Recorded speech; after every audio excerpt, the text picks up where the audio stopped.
Welcome to the Jan Podcast, Season 2, Episode 26. I'm your host, Jan. Meh. What's going on? It's been an interesting week. I think I remember I was going to tell you guys about this. My peeve this week was from last week, actually, but it was crazy. Okay, so I take back roads home because I don't like the stress of all the bumper to bumper traffic on the way home, and people drive really rude, and I just as soon stay the fuck away from it. And it just takes me forever to get home, and by the time I get home my face is all red and I'm stressed out. So I quit doing that. I take the back roads now, and when I do take the back roads, sometimes I run into assholes there, right? I mean, taking the back roads means you're on a single lane country road, and there's still farm workers out there and stuff, driving tractors and shit like that. So you have to be prepared for weird traffic incidents. But this one in particular, I had a truck pulling a trailer in front of me, and I had gotten up to the point of the road where there's a bend, and the ability to pass is gonna stop. Like by the time I pull out, I may not be able to see what's coming around the corner, so I waited. I know all you gotta do is go around that bend, go down maybe another quarter mile, and then it gives me the opportunity to go around, which is exactly what I was gonna do. And there were probably 6 or 7 cars behind me waiting for me to do just that, and I knew it. As I approach this bend, I look in my mirror, and this fucking asshole and this piece of shit hoopty comes flying across all traffic. Like he passed 7, 8 cars, and then he passes that truck and just barely makes it in as a car's coming the other way because you can't see, it's a blind corner. So this fucknut makes it barely. So at this point, I'm pissed. As he's driving by, I flipped in the bird. I honked and flipped in the bird. I said, "Fuck you, man." So I get up there where you can finally pass, and I pass, and then there's a car in front of that truck too. So I pass that, and then lo and behold, look who's holding up traffic now. Mr. fucking Speed Demon is now going 45, making everybody else go slow because he thinks he has everybody trapped. Only he doesn't realize I'm not gonna wait. So as soon as I pass that car, I punch it and I pass him. He gives me the what the fuck kind of thing. And I'm like, fuck you. And I go around him. I'm like, you're gonna go slow. You can get behind me now, motherfucker. So I take off, and all of a sudden he speeds up and he's running really close to me and he's going side to side. And I'm like, what a fucking twat. So I'm driving and I'm laughing at him at the same time, and he's getting really pissed because I'm laughing at him. And I make sure I shake my head so he can see that I know he's a dumbass. I love to instigate like that. So we're driving along, and then we get up to the stop, okay? And I'm ready for him to do something at the stop. I'm perfectly ready. I have my backpack unzipped. My gun is in my backpack. All I gotta do is reach in and pull it out. I have a fucking metal flashlight that looks like a little bat. I have a fucking 2-foot screwdriver that I can bury in his throat. I have plenty of things I can use to defend myself. Plus, I could probably punch him out. So if he's going to stick his hand in my car, it's going to be a really bad decision. Something's going to get hurt. And I'm also crazy, and I'm fucking post-menopause, bitch. I will fucking end you. Do you understand? That's how we all feel. Over the littlest things. We will hurt you over the littlest things. But I pull up and I stop and I look in my mirror, and he's just losing his shit. He's going, come on, man, come on, man. And I just reached my hand out and I gave him a come on. Like, come on, come over here. Why should I come to you? Come to me, motherfucker. No, won't come. So I look in the mirror and I said, that's what I fucking thought, you little bitch. And he's losing his shit. He's losing his shit. And I'm sitting there with my hand on my gun going, yeah, come on. Come on, buddy. Come try to assault me. We'll see how well that goes down. So I'm just laughing at him in the mirror, and he's just raving the entire time the light's red. I'm laughing at him. And then I go around and I get on the highway, and he tries to go around me on the right, and he can't because traffic is completely stopped. And I kind of pull over a little bit so he can't get around. He's freaking fuming at this point. So I basically just ignored him the rest of the way. And then there's a stretch where remember my ticket snipers comment where I got that ticket where he set me up? It's in the same spot, the passing lane. So I get in the passing lane and I go around maybe 4 of the 5 cars, and he's on my ass. Like he wants to get around me so bad, but I won't let him. I'm just staying there. I stayed there and I got in line. He got stuck maybe a car behind me. He couldn't merge in right on top of me again. So I can see him back there going around this car trying to see around it. And I'm like, you are the dumbest motherfucker. I'm just laughing because he's like really immature. He's like a child and he has no idea what he's fucking with. He has no idea that if he would have approached me, it probably would have been the end of his life. He has no clue. So he doesn't know how close he came to getting shot in the fucking head. So just remember that when you try to assault someone in their car, you don't know what's inside that car with them. And don't assume because it's a woman and an old one at that, that you got it easy, because that's not necessarily true. Especially women that are Gen X, we're going to fuck you up. You're not going to be the first guy we fucking knock the fuck out, okay? It's not going to be the first, and you probably won't be the last. But just don't fuck with Gen X women. We just don't take that shit. Not going to happen. I'll call you out, little boy. But yeah, so that was the fun. As a matter of fact, even when I tried to go, I go left off of the highway to get to the back roads, and he tried to jump into that lane like he was gonna follow me, and I'm like, oh really? Really? And then he gets in the other lane real quick and flips me off. I'm like, fuck you, little boy, come follow me. Come get some. Nothing. Just keeps going, ranting with his arms out the window. I'm like, shut the fuck up. God, fucking little pussy. You want a bitch. It's your fucking fault. All of that was because of your crap ass fucking driving. But you're going to act like that with me? Fuck you. I feel entitled to kick your ass now just because you're stupid. But yeah, you could have got fucked up 3 or 4 different ways there. So good decision to sit in your car and pretend like you're tough. Yes, sir. The fun never ends. The fun never ends. Well, as a matter of fact, I just went to the dentist yesterday. I almost double booked. I had like a 7 o'clock in the morning dentist appointment because I'm on PTO, so I can take whatever time I want. But I accidentally made an 8 o'clock appointment for my glasses, and I didn't realize till I got the text messages going, "Oh, you have a blood." I'm like, ah, fuck. How am I gonna work that out? I'm like, I'll just deal with it. But actually, my dentist appointment went really quick. She was cleaning my teeth, and she informed me that my dentist only works 2 days a week now. I'm like, fuck. And she goes, well, get ready. He's getting ready to retire. I'm like, double fuck. I finally find a dentist I like. God damn it. But yeah, it is what it is. But I had gone in maybe not this one or the one before, but the one before that.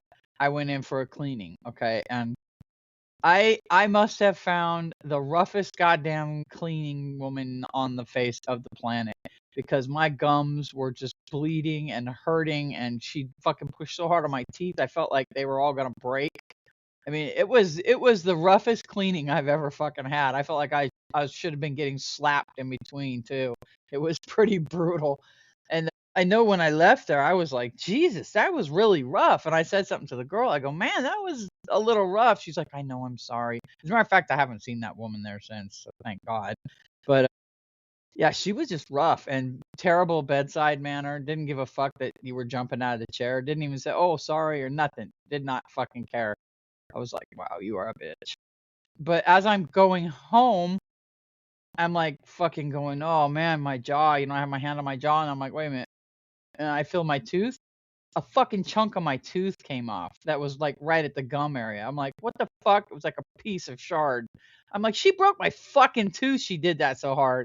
God fucking damn it, man. I couldn't believe my luck. Chupa, you better stop that.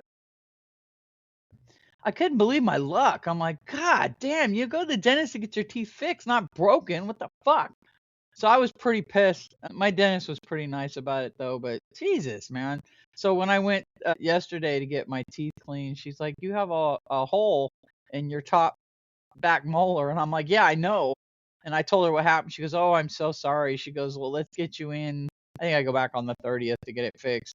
She goes, let's get you in and get that fixed. And that's when I found out my dentist is retiring. Son of a bitch. I wish I'd have done things right and didn't fuck my life up and throw caution to the wind in my 20s because I was mad. I'd be in a better place right now. And then I could retire also. I'm not in a place where I can retire. I'm going to work until I die, unfortunately. But I kind of feel like I need to do that. I need to have a purpose or I just fucking wither. I don't do well when I don't have a purpose. And work is a purpose. So yeah, so I got to get that tooth fixed. So that's something I'm really looking forward to, going to the dentist again. Although they have a lady there that she'll like handle the money and set up your other thing, and I flirt with her terribly. So she's funny and I like to make her laugh. So, yep, there's a good reason to go to the dentist right there. But yeah, it is what it is. I was grabbing. Chupa knows the sound of the toilet paper roll, and who doesn't give their dog the cardboard rolls from toilet paper and the paper towel? Don't tell me you don't do that. I do. So she's waiting. She's waiting for it, right? She's excited. She's like, "Ooh, I get to tear something up." So I pull on it, and I'll be goddamn 9 times out of 10 that thing comes right off, and it's clean as a whistle. But no, this time it wanted to stick, and not just stick. It wanted to stick in like 19 different places. So when I pulled it, it shredded, and it looked like fucking spaghetti. I was like, "What the fuck?" And it never even broke off. Like I had to break the spaghetti to get it off. I was like, "What in the fuck is that all about?" Normally this thing comes right off. Chupa's looking at me like, "What the hell's all this?" I'm like, "Grills. Knock yourself out." Threw it down. She takes off running. I'm like, oh my God, that fucking toilet piece. I don't know why it does that. And it goes over, not under, by the way. But I call that enderolophobia. Yeah, that's when it's fear of running out of TP. You get to enderolophobia, and there it is. You're like, oh shit. And you look, you're like, I don't have toilet paper. And then you're being super creative what you're going to use to wipe with now. It's like, do I have wet wipes? I do. Oh, bless me. I have wet wipes. Thank God. Hey, I've been in a position where I didn't have anything. I didn't have toilet paper. I didn't realize I didn't have toilet paper. I had nothing. I had to get my clothes off and go take a shower to clean my ass. That's pretty bad. That was a lot. That was like 10 years ago. Oh, that's so funny. I'm glad I could tell you that story. Yeah. Good thing I didn't have like a dirty, dirty ass. That was a good poop. I got lucky on that one. But yeah. Oh man. I was looking on my Spotify, and it shows me like my analytics and shit, and it shows that a lot of you guys listen to me on Alexa, which still surprises me. I'm still surprised that I'm on Alexa. So I decided to listen to my podcast on Alexa to see, how easy it was to find or whatever. So I asked her to play it, and she's playing it. And I'm like, okay. And she played the latest one, and I was like, okay. And I'm listening, and I look around the room, and all my fucking animals are in the living room staring at the Alexa with their head tilted. All three of them are in there. My 2 cats and my dog, and they're all like, what the fuck? And they're staring at the Alexa going, and I'm like, what the fuck is wrong with you guys? I'm like, oh, you hear my voice on it. How funny. You hear my voice on the Alexa, and you don't know what's going on. It was kind of cute because they were all head cocked. I'm like, they're hearing their mom and trying to figure out what the fuck is going on. It was really cute, especially Chupa, because she's just like, she loves that thing, man. I have it set so when she barks and she's loud, it'll say Chupa alert, and she'll literally stop barking and look. She's waiting for the Chupa alert. Sometimes I think she sets it off just to hear her say her name. That's funny. Speaking of Chupa, I have a little dog, okay? She's a Chiweenie. She's small. She's on my lap all the time, constantly on my lap. She jumps and she wants me to hug her, but she doesn't want me to pick her up. Okay, she doesn't like being picked up. She doesn't like wearing clothes, and she doesn't want to be picked up, and I have to respect that. I'm not going to force clothes on her, and I'm not going to force her to get picked up. Bean didn't like being picked up either. He hated it, but he loved people. But when you picked him up, he'd scream. But yeah, she doesn't. She's just kind of scared. She'd just as soon not be that high up. She's like, I'm small, and this is perfectly fine down here. So I think, she's not going to be one of those dogs that I pick up. I'm just not going to do that. I want to respect her not wanting that. I'm not going to be that person that makes my animal get enclosed and they look all fucking miserable. I don't want to do that. If I could put her in her little sweatshirt, that would be good, because I have a little sweatshirt that says security. She's been chasing this white cat out of my yard. I don't know who the fuck's cat this is, or if it's anybody. He's a pretty cat. Long ears and long white tail, like long white hair. But it doesn't belong in my yard, and it's trying to get in my fucking doggy door. So Caboodle alerted the house the other day, and I'm like, what the hell? And she's like, and I'm like, what? And she's like the best guard dog, but she's a cat, but she's the best. She hears everything. So I'm like, what the fuck? And I go, Chupa, get that fucking cat. And she looked at me like, what? And she jumped down. And second she saw that cat in the window, she fucking bolted, and that cat ran. But the cat also knows that she's a little dog and she can't jump very high on the fence. So the cat would jump to the top of the fence and then just look down at her and kind of mock her almost. So I try to get Bueller out there because he's real territorial. I'm like, Bueller, come on, Bueller, come on, Bueller. He fucking wouldn't even get up. I'm like, you lazy fucker. But I don't think Bueller feels well. I think he's old and he might be kind of getting ready to not die, but he's not what he used to be. So I kind of gave up on that. And Chupa can't reach her, so I just open the door in the morning and hope that Chupa can chase her out of the yard. And I mean, I don't mind if she's in the yard when I'm not here, but I just don't need another fucking cat. You know what I mean? I don't need another cat. And it would be okay if she wasn't trying to get into my house, but she's getting in my house. And if that cat fucking marks my house, it won't be Chupa going after it next time. It will be a BB gun. I won't really kill it, but I will hit it in the ass for sure. Yeah, so I got to deal with that. But yeah, she's a lap dog, but she is not feeling being held. She's just like, yeah, no. And I don't want to put her in something that's so uncomfortable, like, but it is what it is. Man, I never thought that I would miss my dad's garden, but I miss my dad's garden. When we were growing up, especially when we moved to the second house, we had tons of space for a garden, and he had a big fucking garden. And even my friends will tell you, anyone that's been to my house in my youth, our second house, will tell you that my dad had this massive garden, and he would grow everything in there. I mean, everything. He'd grow fucking cucumbers that were like the size of they were just huge, like baseball bats. I'm like, Dad, these are so fucking huge. Giant squash. And every year he'd grow pumpkins, and he'd write the kid's name on the pumpkin when it was little. And as it grew, their name would get bigger and bigger and bigger. It was always kind of cool. And he actually had maybe 2 seasons where he had a pumpkin that was like 600 fucking pounds. It was fucking huge. It was kind of fun. I always enjoyed that. I enjoyed like picking tomatoes fresh off the vine. Those were always nice. I also enjoyed watching like our dog Pete. We had a dog named Pete. He was like a wire terrier of some kind. Pretty good sized dog. Super great dog. But Pete was like a vegetarian.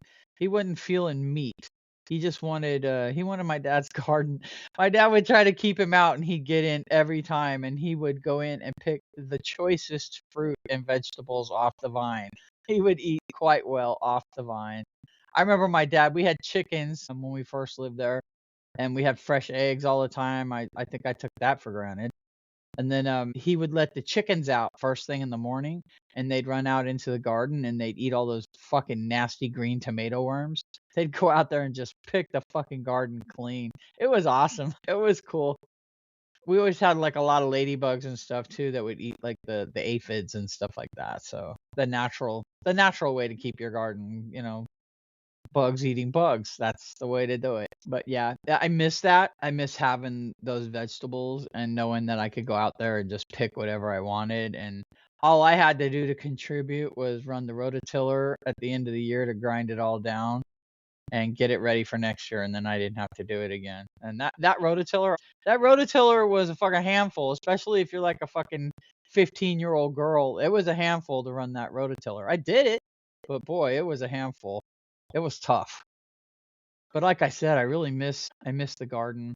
And I don't know what the fuck happened to me. Everyone in my family has a green thumb. I don't have a green thumb. My thumb is the plague. It's Black Death. I can't keep anything alive. I've tried. I can't do it. I don't have that gene. I did not get it. I wish I would have, because I love gardening, but I can't do it. I overwater, I underwater, I kill it. I kill everything. I had this beautiful fern I got, and I fucking murdered it in like 2 weeks. God damn it. If I just had like a schedule, yeah. It's one of those out of sight, out of mind, and then you overwater because you haven't been there in days. Yeah, I know how it works. But yeah, it is what it is. I can't remember the name of this movie I watched. It was fucking horrible. It was just super lame. It had Sean Connery in it. He was a Green Knight, and he bet this other knight that looked like, I guess he was supposed to be Prince Valiant or something shit like that, or Sir Gawain or something like that. Super, super gay haircut, page boy shit. I guess he came into their court and wanted to bet them. I guess part of the game is you cut his head off with his axe, and then he has the ability to put his head back on and come back alive. But the bet is you can do it to him. Whatever cut you do to him, he gets to do back. So they cut his fucking head off, thinking, well, that's the end of that. No, his head goes back on, and now the other guy's got to give him his head. But he wants to make a game out of it, so he gives him a year. to try to solve this riddle. And by the time the year's up, he's only solved 2 parts of the 4 parts. And then he figures out the third on the way to get his head cut off. And then he doesn't figure out the 4th part till after he fights the Green Knight. But it's a pretty bad movie. I mean, I watched it because Sean Connery's in it, but that was the only reason it got any time from me, because of Sean Connery, and it was just such a shitty movie. And he was more upset with fucking The League of Extraordinary Gentlemen, and this movie was 100 times worse than that movie. I actually liked League of Extraordinary Gentlemen. That was actually pretty interesting. I like the literary characters come alive. It was kind of cool. I didn't like the guy they had for Tom Sawyer. His haircut bothered me, but yeah. It was actually a pretty good movie. It wasn't bad. What else? I think that's it. That's pretty much it. Physically, I feel pretty good. I got to talk to my doctor about upping the amount of estrogen I'm getting, because I feel like I'm crashing I swapped my patches on Saturday morning, and come Thursday, I feel like shit. And by Friday, I'm fucking wiped out, hurting. Saturday morning, I switch. I feel like shit all day Saturday. Sunday, I kind of feel back to normal. And then Monday, Tuesday, Wednesday, I feel great. And then I go back to that fucking cycle again. So it sucks. I want to feel like Monday, Tuesday, Wednesday every fucking day, not just Monday, Tuesday, Wednesday. So we'll see what she says. I go see my primary in a couple of weeks. So we'll see what she says about my arthritis and stuff. I'm pretty sure I have rheumatoid arthritis now. So she's probably going to need to send me to a specialist, and they're going to want to get me off that Voltaren, because that stuff's bad for my body. So I got a lot of shit going on, and who the fuck knows. But I did get a good outcome on my booby check, so yay. But okay, well, I'm going to hit it. I will talk to you guys next week, and hopefully I'll be more interesting. All right. Peace out, and man. Wait a minute. Adopt, don't shop. Right? Spay and neuter. Love thy neighbor, unless they're an asshole. Peace out. Meh.